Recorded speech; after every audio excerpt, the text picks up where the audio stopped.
republic for which it stands, one nation, under God, indivisible, with liberty and justice for all. Guns, self-defense, concealed carry. This is the Patriot Defense Podcast. From the war room in Idaho's high desert, here's your host, Todd Echols. And I am back. It is a Sunday morning, a very early Sunday morning, and I am tucked away in the war room somewhere in the high desert of southern Idaho.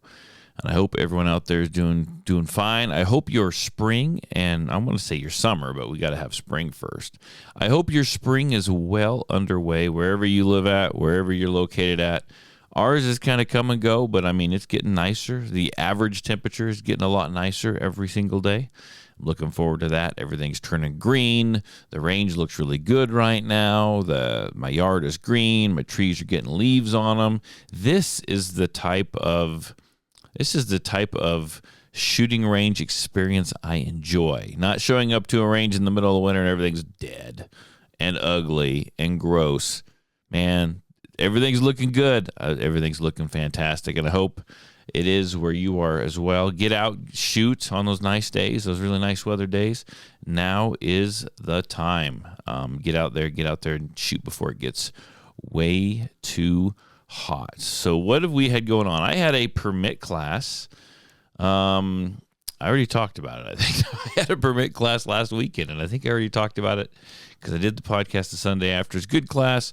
This week didn't have a whole lot going on, just had a bunch of the shooting academy classes, and those are still going absolutely fantastic. I introduced last week's academy classes to the curse of the trigonometry targets. And what those are, if you've listened to the podcast for any amount of time, you'll remember me talking about them. They are it is a target with a bunch of little circles in it. There's like 7, 14, 21, like 28 little circles, and the goal is to put one round in each of those circles. You get one try per circle. And if it breaks the line, it counts. Whether it's on the outside or the inside, if it breaks the line, it counts as in. And you have 28 rounds to do so. So one try at each circle. And people can shoot at the bullseye targets all day long, which actually, a typical bullseye target, the bullseye is actually smaller than this circle. And they can shoot at that, and they can hit it repeatedly over and over and over and over again. Yet right above it, stapled to the target backer, is the trigonometry target, and it destroys people. It absolutely destroys people, and it's got to be a mental thing. I think they're looking. I mean, the circle that's on there is bigger than the bullseye, yet people struggle. People need to calm down. They need to focus in. They need to do what they know it takes to hit that bullseye. Like, it should be an easier target, but I think there's so many circles on one page that it's a mental thing. It kind of fries their brain a little bit, and I don't know, a lot of stress. They know it's a challenge. They've got to hit, I think 21 of them. It doesn't have to be in a row, but they have to hit 21 out of 28 to pass that actual challenge, to pass that drill. And very few people do it. Very few people do it. Only the ones that are ultra focused, right? You got to get out of your head to do this. You got to get out of your own way. That's typically what happens, is you got to get out of your own way. They try too hard. They stress too much about it. And it doesn't work like that. So anyhow, they've challenged it. Some of them passed. A few of them passed. Most of them did not. They all gave it a good go, and they all know that throughout the rest of the summer, that challenge is there. Whenever they want to take it up again, they just have to let me know. So I don't know. That blows my mind. They'll take a good shooter and just someone who shoots at a bullseye target and does some different things, right? Takes a good shooter and just makes them look horrible. It's pretty interesting thing to watch, actually. So we got that out of the way. They got to experience that this week. Now, we got all kinds of stuff happening in the news. The big thing was there was a shooting over at FSU, and I'm going to play you guys a clip of that right now. Mr. President, we're learning that there are now 2 deceased following that shooting at Florida State University. Following and amid that, is there any changes that you want to see to gun legislation? Anything you see broken with gun laws in our Well, country? I'm going to have to look. I'm a big advocate of the Second Amendment. I have been from the beginning. I protected it, and these things are terrible. But the gun doesn't do the shooting. The people do. It's a phrase that's used probably too often. I will tell you that it's a shame. I'm just hearing about it now. I just hear about it. I know the area very well. I know the school very well. I know everything about it. It's Florida. And we'll have more to say about it later. I have What to do see you what mean when happens. you say there will be more to say about it? Only in terms of what happened. As far as legislation is concerned, this has been going on for a long time. I have an obligation to protect the Second Amendment. I ran on the Second Amendment, among many other things, and I will always protect the Second Amendment. I was not prepared, but there you go. There was a shooting at FSU, Florida State University. There was a kid. I don't even have his name. I don't even need to repeat his name, but his mom was a sheriff's deputy, I think, in a different county, and he actually had access to and stole one of her handguns and took it to the school and started shooting people. Now, I've delved into this a little bit, not real deep. I don't know what the motive was. I don't know if he had any motives or just he was obviously he was a little disturbed and he was a disturbed individual. He had to have been to do something like this. And he showed up and I think he wounded 6 people and shot and killed 2 people. There's tons of videos online of him doing this. And then you have Trump. You have Trump that comes out, and kudos to President Trump. And I know that I given President Trump a hard time. And I've said a lot of things, especially concerning on this podcast, especially concerning the Second Amendment. But, I'm always going to give kudos, right, to where kudos need to be given. I mean, he came out and he said, hey, look, this has been going on a long time. It's never the gun's fault. The gun doesn't do the shooting on its own. It's always the person. It is always the shooter. And it's a shame that this happened. And as of right now, there'll be, as far as what he said, I had a hard time kind of finding the clip that I wanted, the exact clip that I wanted. But there's going to be we're going to carry on. There's going to be no new legislation according to kind of what he said when it comes to the Second Amendment or firearms ownership or gun laws or anything like that, based off of this event. And honestly, that's the way it needs to be. Because what law could have stopped this?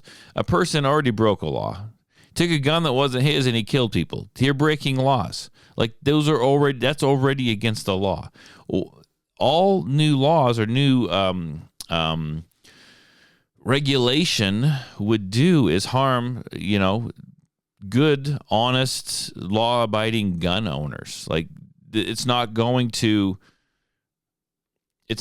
fix anything. I mean, there's bad people out there with bad intentions, and they're going to do those bad things that they want to do with or without a firearm. All you're doing is disarming legal, law-abiding citizens and depriving them of their right to the Second Amendment, their right to be able to protect and defend themselves and their families. And so kudos to him. But let's flip this a little bit. Yeah, I'm giving President Trump kudos, and I hope that this is what this really happens. I hope he can keep out of it. I hope he is not pressured.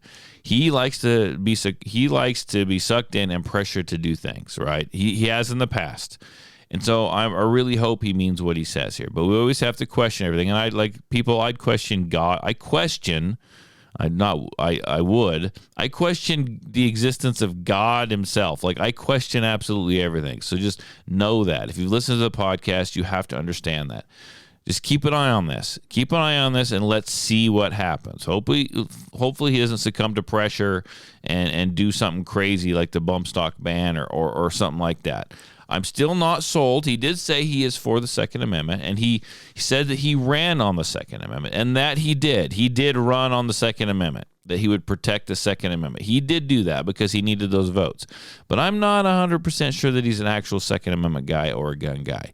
This is good. This is good. Don't do anything on this. Just let this roll, say what it is, and move on. And you're my man. Like, that's awesome. You did absolutely fantastic. But other than that, so far, I'm still going to stand behind what I said a few podcasts back, is where he has done absolutely, besides this, and he's just like, he's not doing anything. He hasn't done anything to come in and roll back any type of ATF decisions, regulations, whatever. He has not come and done any of that stuff. And if you are for the Second Amendment, why wouldn't you come in and do some of that stuff? Why wouldn't you come in and fix some of that stuff? I don't know. He says he's for the Second Amendment. Let's do it.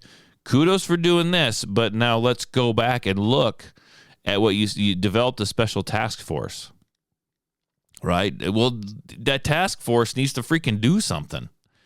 Do you really, and maybe we are, but do you really think that we're just dumb enough to think that you can just say you developed a special task force? Oh, what did he do for the Second Amendment? He developed a special task force, but we didn't hear anything else. They didn't do anything. They didn't find anything unjust in any of the ATF regulations. They didn't find anything. Now, that's a little sus, sus. I sound like the young kids. That's a little suspect. And it kind of sounds like, I don't know, Pam Bondi has a hand in it. And, you know, Pam Bondi, I read a thing the other day. I've talked about her before. She's not for the Second Amendment either. She came in and says she's a staunch defender of the Second Amendment. Bullcrap. I saw what you did in Florida, man. You just want a job. You're getting paid a ton of money. You just wanted the job. That's all you wanted, was the job. Do something for me, man. Lord knows you took enough of my taxes along with everyone else's taxes. Do something with that money. Do something. So that's my rant rave on that this morning. I don't know. I don't know. Good. I'm glad that nothing came of this. There'll be no new legislation according to him, but I wish he would man up and actually do. He's done stuff, all kinds of other stuff like he's talked about. He's getting there slashing things and firing people and changing laws and changing rules. I mean, hell. You know what else he had? I mean, I don't know. He's doing some ridiculous things, which are awesome. It's unbelievable. It's like, why would a president do that? But the one presidential thing that you could do that would help gun owners, like you're not doing. That's what blows my mind. You know, I have been doing a lot of thinking, and I think back to, there's a lot of people that come and take classes from me, and there's a handful of students in particular. Occasionally, I will get a student that will show up. They'll want to go into this. They want to show up. They want to learn to shoot. They want to, all the time. It's because they want to get better. And then we schedule dates and classes, and then they cancel them and they have to push them off. And I feel really bad because it's not my fault, but there's a particular student that does this quite often. And I'm thankful and grateful for his class and his trust in, me teaching the classes to this person that I have. And I'm grateful for the trust in Patriot Defense. But I feel kind of bad because, and maybe they understand it, but they show up, right? They show up to take a class. And then we schedule another one, like they want to do like one class a month or one class every 2 months, which isn't unheard of. That's not a bad rep. That's not a bad routine, right? And then they end up canceling the classes. And then they schedule another one, and they end up getting it canceled. Then they schedule another one. They end up canceling it as well. And I know people are busy. But then when they do come back for that second class or that third class, like 4 and 5 months has passed. And they show up, and I know they're ready to move on. I know they're ready to move on from that basic class the very first class, but they're not ready. People, if you want to learn how to shoot, you've got to be consistent in your actions. It just doesn't happen. You can't take a class and not practice it. And then it's a skill that will degrade over time. And when you don't put effort into it, and when you have to cancel a class, I get it, life happens. But when you can't come back in 6 months if you just had a beginner's class, and then in 6 months you want to learn something else, well, you've got to prove to me that you still understand, know, and can perform the basic shooting fundamentals with zero issues. And that doesn't happen if you don't practice.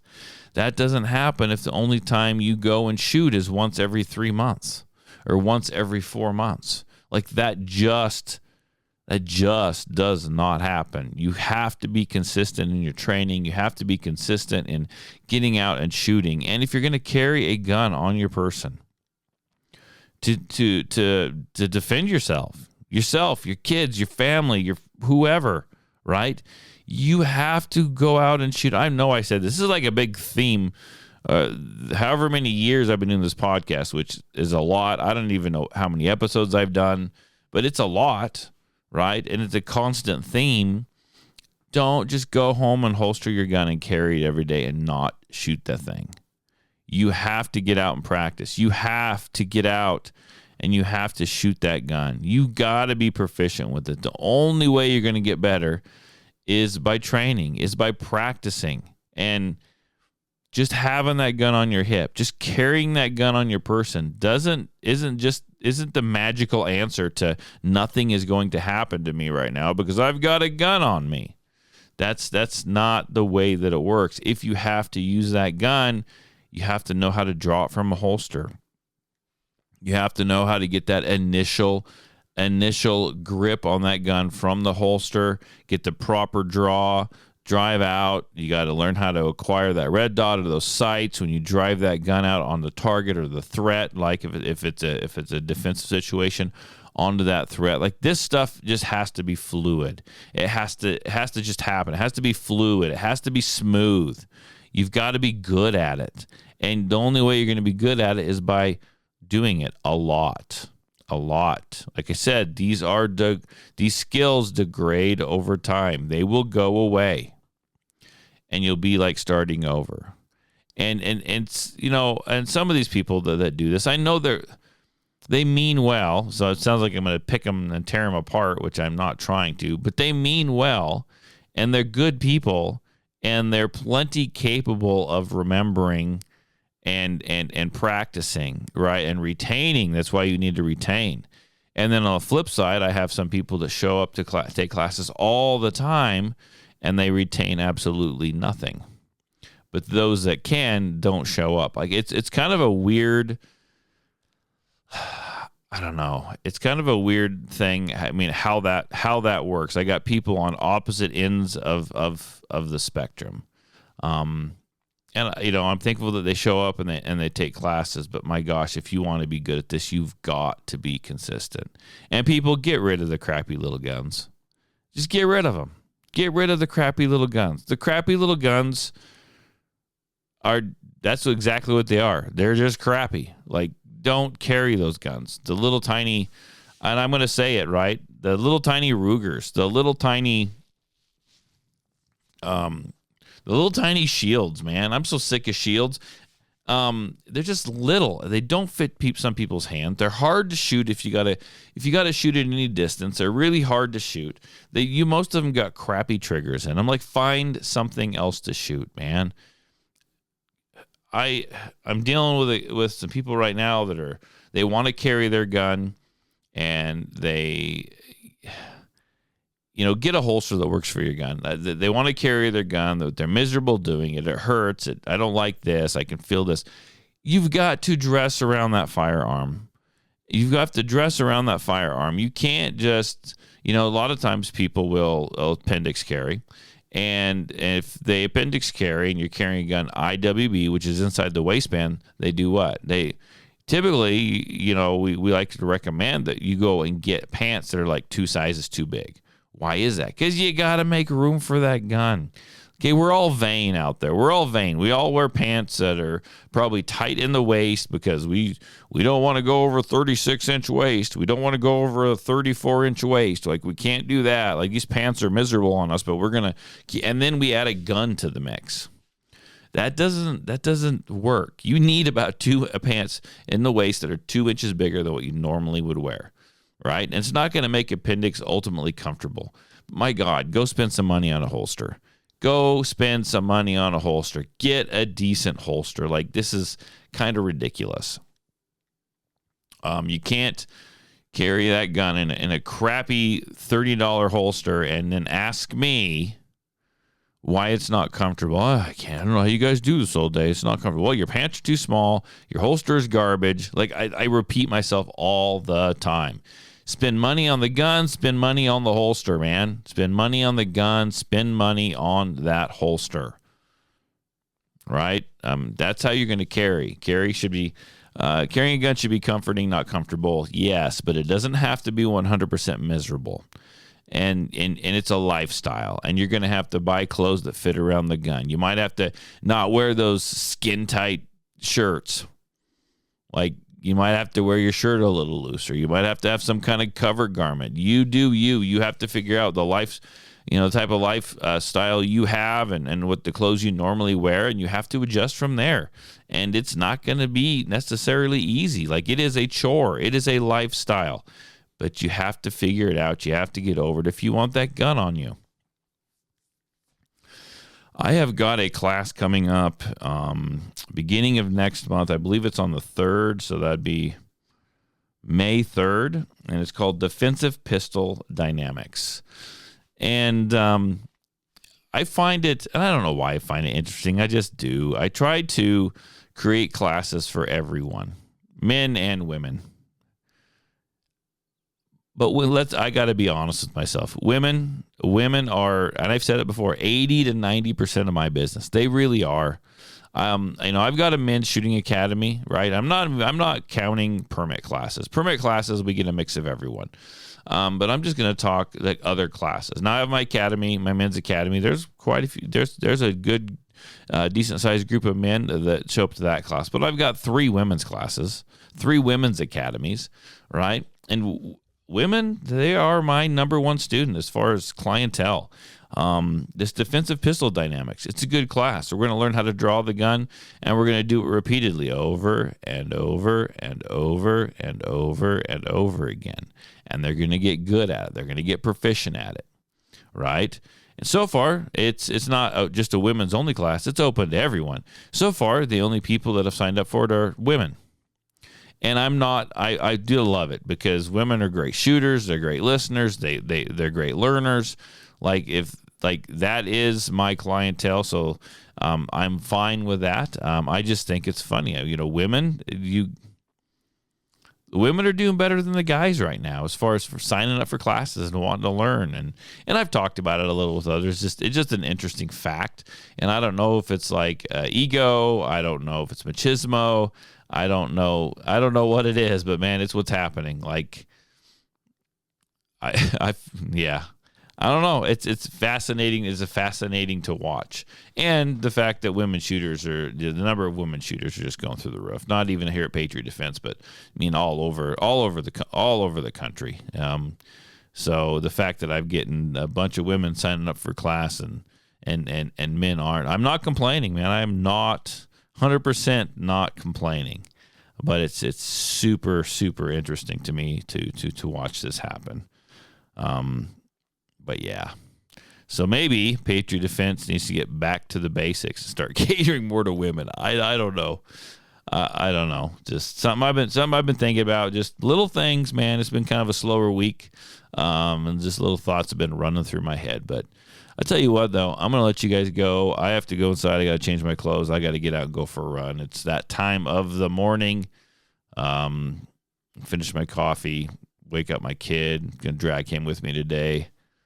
I think we're going to do a few extra miles. I'm trying to get him up for anyone that cares. If you don't care about my other things that I do besides Patriot Defense, you don't have to listen to this. But my 11-year-old has started to run with me a bit. Oh, quite a bit actually. And he's going to run with me every day during the summer, at least 5 days a week. That's my every day is about 5 days a week. And I'm slowly bumping up the miles on him. And over the last 3 weeks ago, I think we jumped up to right around 6 miles.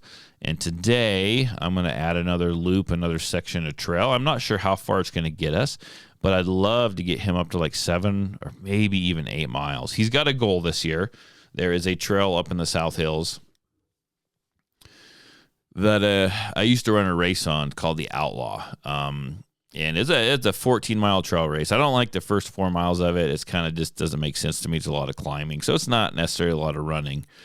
But the fun part is the last 10 miles. And he's got a goal. He wants to go and he wants to run that with me.